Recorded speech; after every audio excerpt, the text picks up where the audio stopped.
Hi everyone. My name is Carla. I am the crazy cross stitch lady, and it's questionable just how crazy I actually am. I say embrace your weirdness. But anyway, I am so happy that you have chosen to spend time with me today. Welcome to my craft room. We are continuing this series with the cupcake and learning how to follow a cross stitch pattern. So, if you are new to cross stitch and you want to watch me stitch the rest of this thing, I'm so happy that you're joining me. If you are a seasoned stitcher and you've been there, done that, bought the t-shirt, then hopefully it's a cross stitch t-shirt, by the way, then please feel free to use this as a stitch with me. All right, so last time we were looking at this pattern. Here's our cupcake, and we have the icing done. Done, done, done, done. We're done. Okay, so there's the icing. Isn't that pretty? I think it's gorgeous. Pretty colors too. So now we're going to get to the just as delicious part. We're getting down to the cake part itself. Now, honestly, I don't know what the black is supposed to be unless it's supposed to be like chocolate or something that's in the cupcake. I don't know. But anyway, that's what the design calls for. So we're going to do it. Just follow the pattern and we'll see what comes of it. So I have already prepared my color, which is brown. And what I did was I looked at my symbol. So here's the symbol with the 3 dots. And then I look at my key. There's my 3 dots. And so I did a substitution. I just chose this color. So it's 780, just like I did the substitution for the pink. It's still a brown, it's just a different color. And so here's my 780 right there. So I have already pulled some color off of there. It's on the needle and it is ready to go. So what we're going to do, the first one starts here, and then you skip 4, and then you do 1, and you skip several and do 1 and skip several. Now normally I wouldn't, I might start here and then maybe go down and then come up and do those 2. I may do it that way so that my brown isn't stretching across the purple that's here. You can go across, your thread's not actually going across very many squares, and some people will do that. It doesn't make that big of a difference. If you really want your back to be super neat, where you don't see if I start here, it'll be like the brown thread will be going across here. If you don't want that, then what you do is you start here, and you can go down here to this next row, and then when you get here, come up and do this one, and then stitch this one, keep going across, come up and do this one, stitch that one, keep going across, and then come up and down, and then you can start on the next row. And for some people, especially if you're just beginning to learn how to read patterns, that might be a little bit much. So going across, even though your brown is trailing across the purple, that might be easier. I'm going to show you what, if you want to come down and just go around, there's not that much to it, but I'm going to show you what that actually looks like when you're stitching it. And that way you'll see that it almost sounds like it's worse than it is. It won't be that bad. So we're going to do that together. But like I said, if it's just easier for you to go straight across, then you're welcome to do that. No hard or fast rules here. And what I thought I would also talk about, courtesy of Caterpillar Cross Stitch, that's another company that's out there. A lady had started that company, and she operates it, I think, out of the attic of her house. But she has a website that has all kinds of like neat little free patterns, and then you can purchase kits and things from her. She designs her own stuff, and she also gives all kinds of little tips and tricks of the trade. So neat website to go to, caterpillarcrossstitch.com. I will put that link down in the notes And that way you can just click on that if you're really interested in seeing some of her stuff.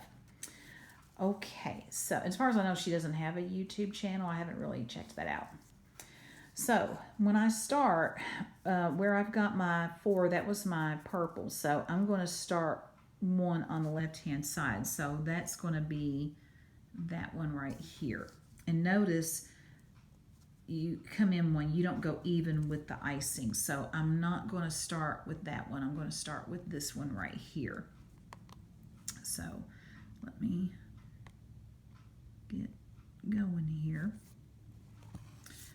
Me and my struggles with trying to do this through the camera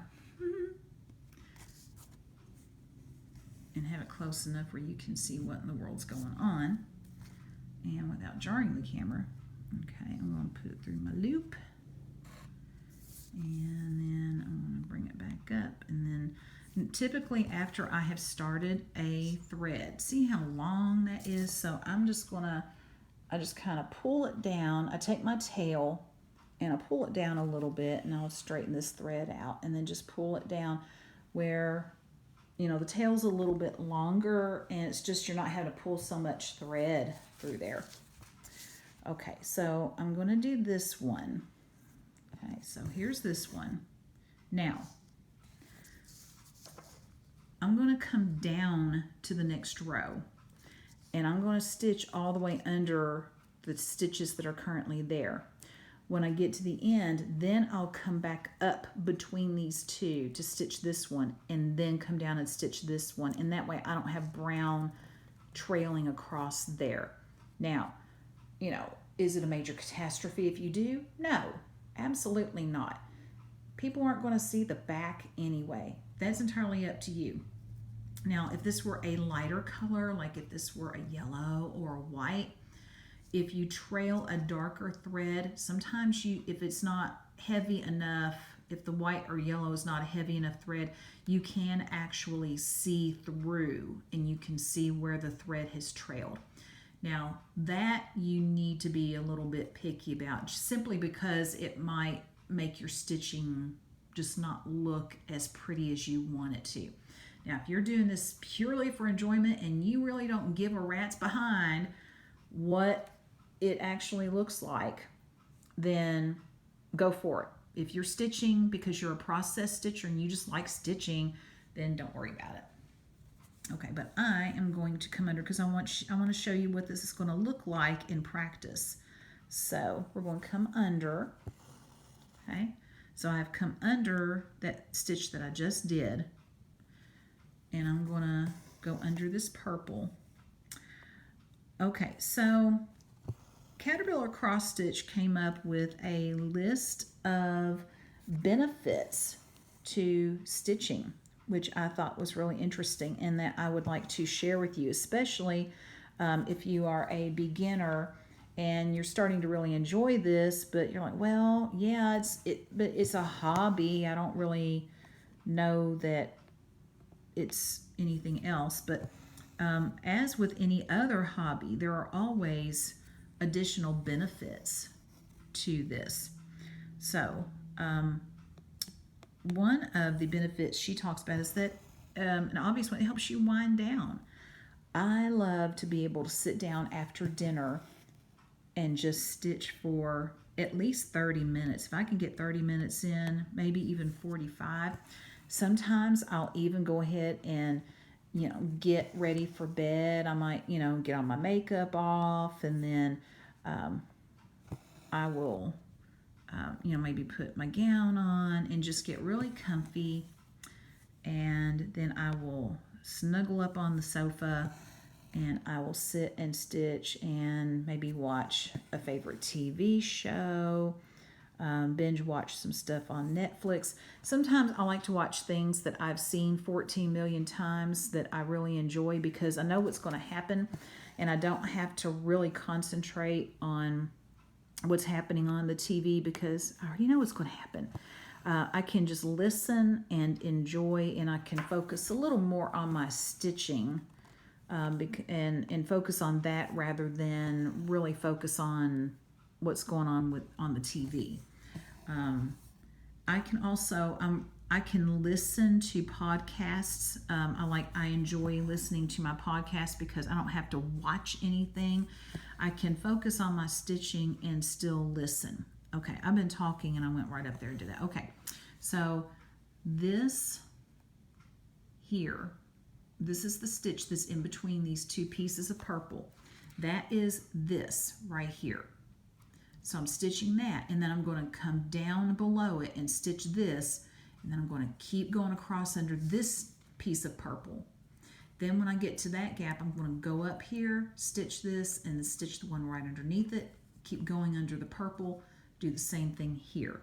So that's what you're seeing me do. Now I'm coming down below that one, and I'm going to stitch this, and then I'm going to keep going under the purple until I get to the next gap. And then I'll show you what the back looks like. So that by itself is a wonderful reason to cross stitch, just because it helps you wind down.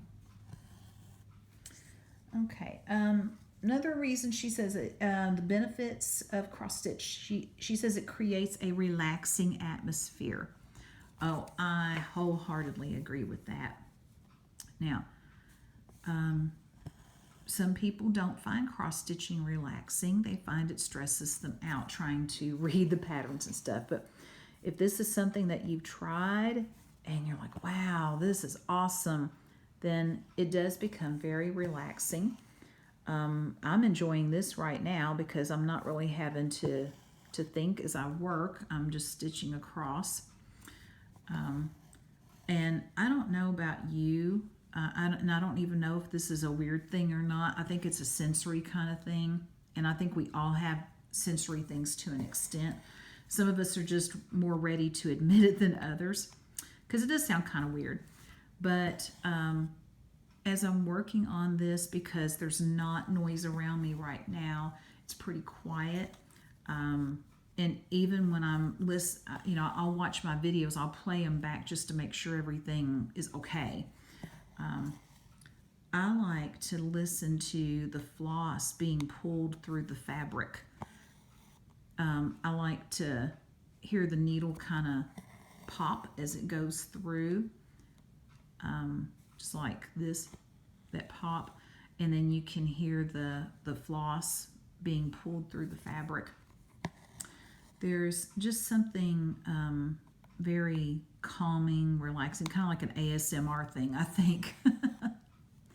And I just find it very relaxing just to listen to it. Okay, now I'm at the next section where I've got a block in between these two, so I'm going to come up and stitch this one.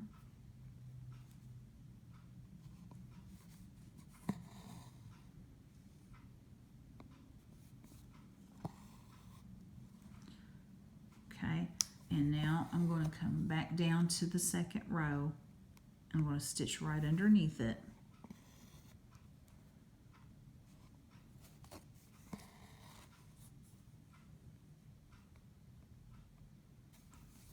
Okay, and notice I turn my needle. Sometimes when my thread starts getting twisted, I just turn it. And now I'm going to go on under this purple. When I get to the end of this purple, I need to double check because it's not just going to be one thing. I've got a whole section here, so I need to see how many I need to stitch on that one because it might be a little different. Okay, so another reason, it focuses the mind. Okay, I'm not saying that you're going to be solving 15 quadratic equations with it or anything, but I do think that what she means by focusing your mind is that you are more in tune with what's going on with your stitching, and it kind of blocks other things out. If you're stressed, if there are other problems that you're thinking about, those kind of go away, at least for a short time, while you're focusing more on where that needle's going and what kind of thread you're pulling through that fabric, and just creating pretty things. You know, we are creating artwork. We are artists. These are textile arts because we're using fabric, but it's art nonetheless. Okay, so my pattern says I need 2 after this one. So I'm going to come back up to this row and I'm going to do these 2 right here. So let me find where I was. Had my groove going and then I had to stop. So we're going to do 1.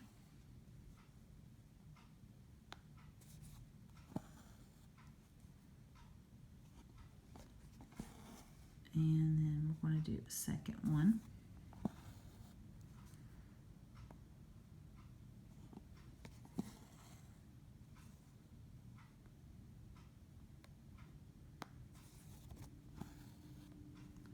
Okay, so there's those 2.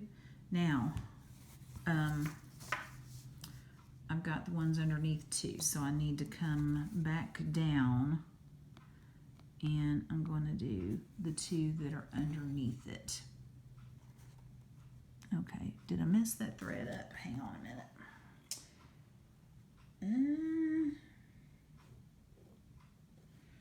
Yeah, it looks like it got a little loose. Let me frog a little bit here. Maybe it's just that one. Yeah, it's just that one. I always have to rethread off camera. It's just a little easier that way.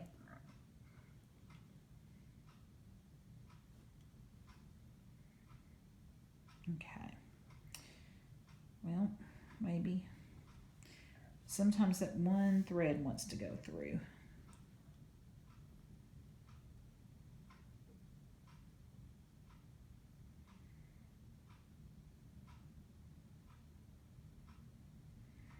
Okay, there we go. Let's try that again. Let's try it again.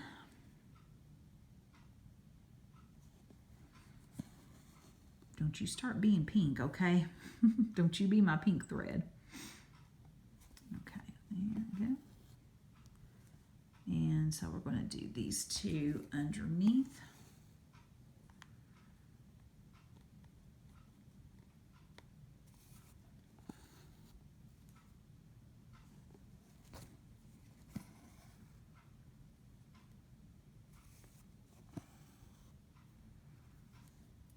And there we go. Okay. All right, so we got that. So what I'm going to do is I'm going to highlight these 2 rows. So I'll highlight that. Come down here and highlight that.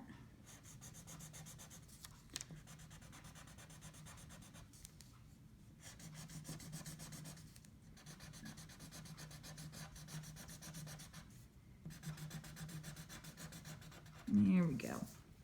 Okay, so if I'm looking at my pattern, the next 2 rows, so I've got this one and then I've got this one.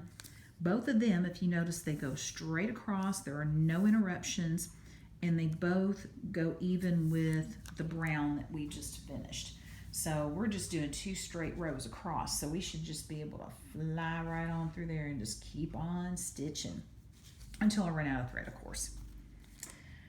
Okay, so the next benefit of cross stitch is, she says it's like yoga or meditation. You kind of get a Zen attitude about it. I would agree with that.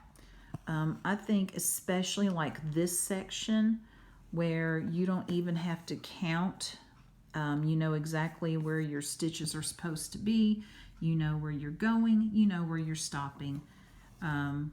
You're just sitting and you're stitching. This is what I find very relaxing because I like seeing end products, but I am also very much a process stitcher. And so I enjoy the process of it. So stitching a couple of rows like this is just a whole lot of fun. It's very relaxing. it may not be the most exciting thing to watch, but it is when you're doing it yourself. It's very relaxing. Now I'm stitching it for you because again, I promised that I would go through this entire pattern. So we're not stopping until we get done, and we're getting there. We're getting pretty close. We've been moving right along. It's taken a lot of tutorials because I'm only doing 30 minutes at a time. But I figure if you have the time for it and you want to keep going, once these videos are all out there, you can choose how many of these videos you want to watch and keep going. If you only have time for about 30 minutes, then just play one and you're ready to go. Of course, you can stop at any point that you want to, but I figure 30 minutes is a good amount of time to have for a tutorial. I know some people really like the long videos because they want to sit and stitch while they're playing the video, and I completely understand that. And that's why a lot of floss tubes are longer. If you notice people on other YouTube channels that don't have anything to do with cross stitch, they watch their time. Some of them make their videos shorter because attention spans aren't necessarily that long. Now, I have noticed with cross stitchers seem to be a little more patient when it comes to this stuff. And like I said, many of them have said they want the longer videos, they like the longer videos because their intention is to sit there and stitch with you while your video is going. And I like to do it too. I'm either putting on my makeup, and my makeup is part of my self-care routine. So even though I can put my makeup on in about 20 minutes, and that's going at a pretty good clip. And I know some people don't take nearly as long, but I like my makeup, and I wear a good bit of makeup. So that's me. I just like my makeup. Makes me happy. But I usually take about 45 minutes just to put on makeup. And some people are like, what the heck? I have a lot of things that I like to do in the morning to get out of the way. When I exercise, I like to exercise in the morning. And that way, if I come home and I am bone tired from the day, because my students, as much as I love those little babies, they can wear me out. I don't feel like exercising. I would like to sit on the sofa for a few minutes before I make dinner. So if I exercise in the morning, not only do I get my exercising done when I have more energy, but it actually gives me more energy for the day. I just feel better. So I'm exercising, so that's about 30 minutes. Usually I'm showering, and then I want my time where I'm having my breakfast, and I read a little bit while I'm eating my breakfast. And it's amazing, even if you just read a few pages each morning on a book and you're eating breakfast, it's amazing how many books you can read that way. Just amazing. So never think that you don't have time to do certain things, because if you incorporate these things into your routine, it is amazing what you can do with not a whole lot of effort. We may have to talk about that in one of the videos.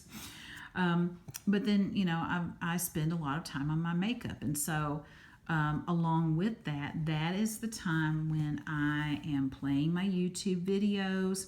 I am also listening to my podcasts. So I like them to have some length to them as well. I mean, I like at least 30 minutes on a FlossTube.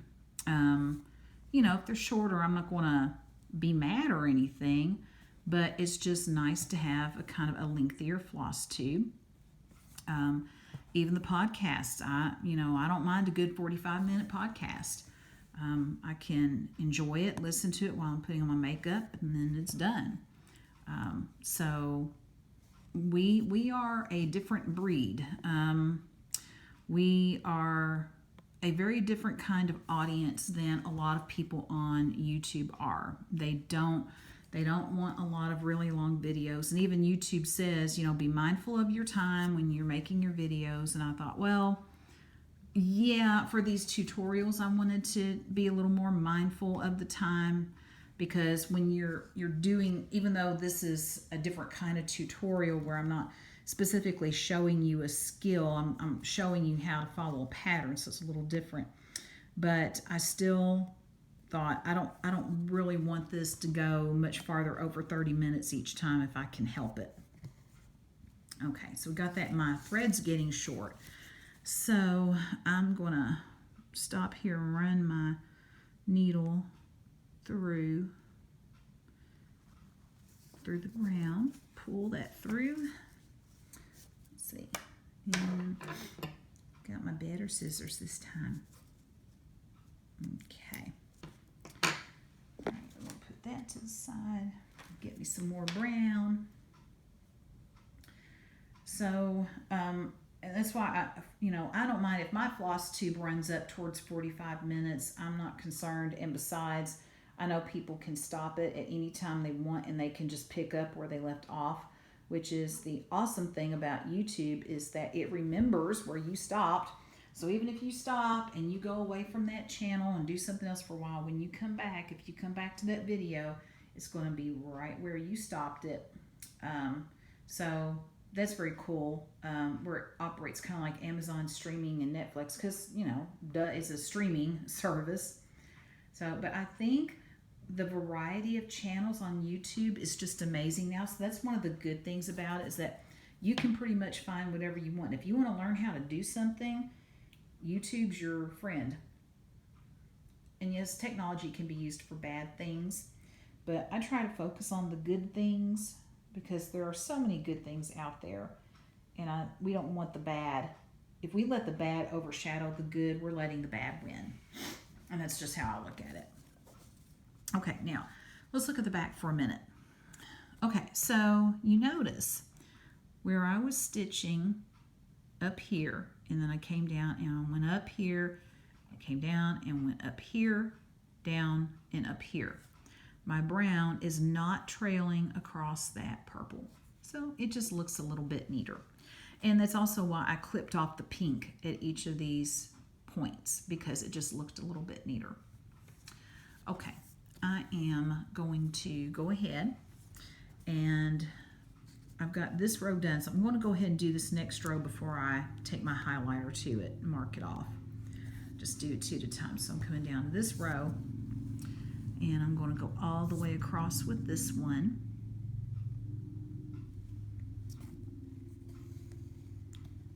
All right, pull that through and get my loop there. Got caught on my ring. There we go. Okay, flip it back and come on back up. All right, now I'm gonna pull my tail down. I can't get it all on the camera, but, well, maybe. All right. I just need a shorter tail, so I'm not having to pull back. Okay, there we go. Now I think we're ready. Okay, we'll do a little bit more because we're running short on our time here. So let's do one more thing. Practice. Another benefit is to practice hand-eye coordination. Ooh, yeah.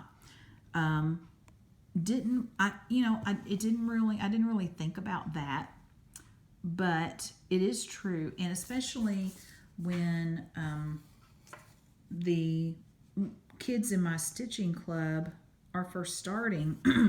I said if an adult is learning how to do this, it's not so much of an issue. But when kids are learning how to do this, one of the things that they have to learn is simply things like threading the needle. They may spend one whole club time just trying to get that needle threaded. And it's perfectly okay, because that requires hand-eye coordination. Once they get it threaded, then they have to learn how to be able to manipulate that needle through the fabric. And their challenge is to keep the tail from sliding out as they move their needle through. they have to learn how to use their hand to move the needle back and forth through the fabric. And some catch on to it quicker than others. But it's very good practice for hand-eye coordination, and I never really thought about that, but that's very good for them. Once they get the hang of it, it's like they got it. They have it. And I tell them that every time I have kids start, I always have to assure them, you will get this. Once it clicks, then you'll be fine. And, you'll be itching to start doing patterns because, I told them they would start getting bored because I first have them practice basic stitches. And then when they start getting bored with the stitches, that's when I know that they're really ready to start stitching a pattern like this. This is a good pattern for them to start with too. Okay, I'm going to stop right here, and well, I'll tell you what. No, let's not stop. Let's go at least to the end of this row right here, and then we'll cut it off. I know I'm at 31 right now. I'm trying to keep it pretty close to 30, but I think let's come to a better stopping place. So we're going to just stitch right to the end of the row, and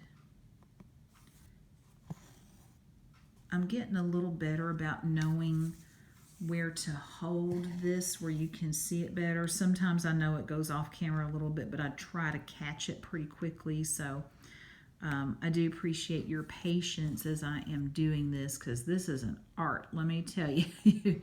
Learning how to stitch and manipulate the camera. Some people are much better at this than I am. I don't have I use my iPhone, and so I don't have a really fancy camera that I'm using, but I bought an editing program, and part of that is for my family videos and stuff, because I want to put them together and get them on DVD and just get them saved. But I can, if I need to do a few different little clips, I have learned how to put them together where it just is a very smooth transition. It's a very nice program. It's called Clipify. If you're interested in making videos or putting like a montage of your photos together, which is what I'm going to try to, because I'd like to be able to maybe give some of those to family members and stuff. So it seems to be really good. The transitions are really smooth, and you can do little title cards and stuff like I do with my videos. I do the little title cards, and it's not hard. It's fairly intuitive once you learn you just learn the basic stuff. It's not, you don't have 15 different rows of film stuff that you're having to look at and try to figure out, okay, so transitions are here and this is over here, and I thought I just want something basic. Don't want to get too fancy. So I've learned a lot in the last few years. I've learned a lot of technology. I've had to for my job as a teacher. And now I'm learning some more stuff just to be able to do this and have an actual, like a real YouTube channel where I'm actually making videos. So it's been an interesting process. But I will put the link to Clipify below here as well, so that you can see if you're interested in maybe purchasing an editing program.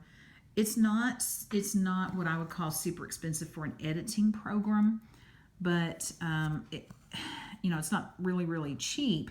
But it's a one-time cost. That's what I like.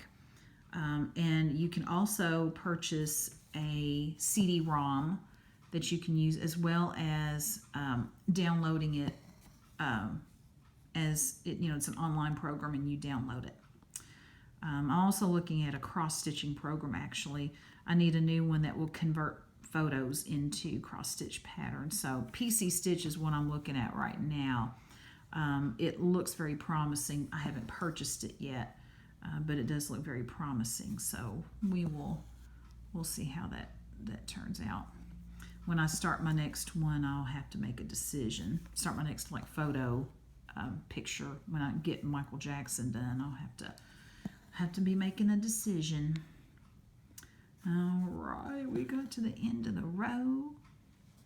And since I look at my pattern and the next row starts right underneath, so here's what I'm going to do. I'm going to go ahead and finish this X, and then I'm going to go ahead and come up and just get that one started where my thread, I've got my thread in my needle, my thread's ready to go, and I'm going to go ahead and, here's my highlighter, it hid from me. Okay, so let's go ahead and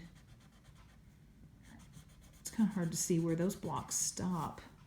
There's no, like, yeah, there it is. So I'm just going to color those in, and that way I know they're done.